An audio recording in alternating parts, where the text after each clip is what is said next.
For science today, we're going to do a little bit of an activity, and we are going to continue with our question, how does force change motion? And today we're going to be in our activity notebooks, and we're going to be on page 23. If you go off to the side, you guys can see the blue box in the corner, and it tells us the supplies we need. So what are some things we need in order to complete our activity today?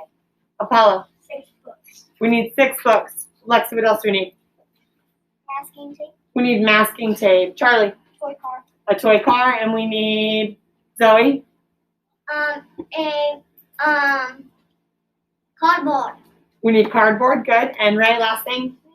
We need a meter stick, and that's the one thing I don't have in here right now. But we are going to be using things today, and we are going to check what is the relationship between force and motion.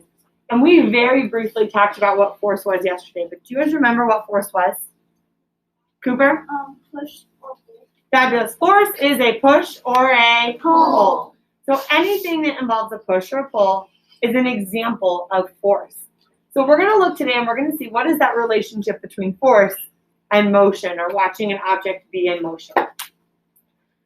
And we're going to make a prediction to start today. Right on the slide, it says make a prediction.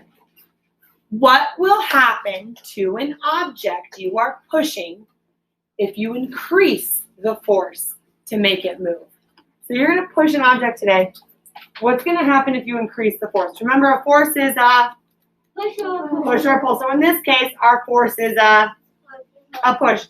What's going to happen if we increase the force to make our object move today? Write down your prediction, and then we'll share them in a moment.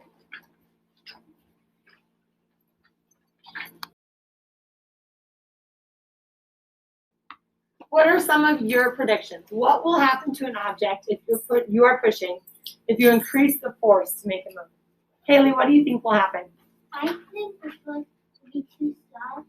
It might just tip the whole thing over. It might be so strong it tips the whole thing over. Great. Okay. Charlie.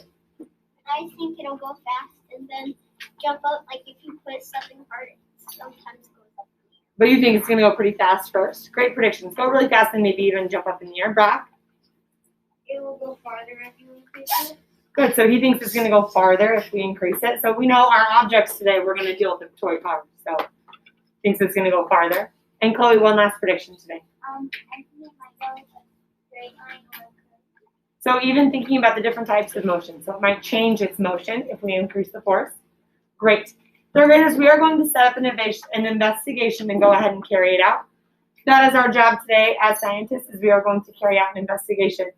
Point to number 1 with me, and let's read our directions that we need to prepare for today. Stack 3 books on the floor.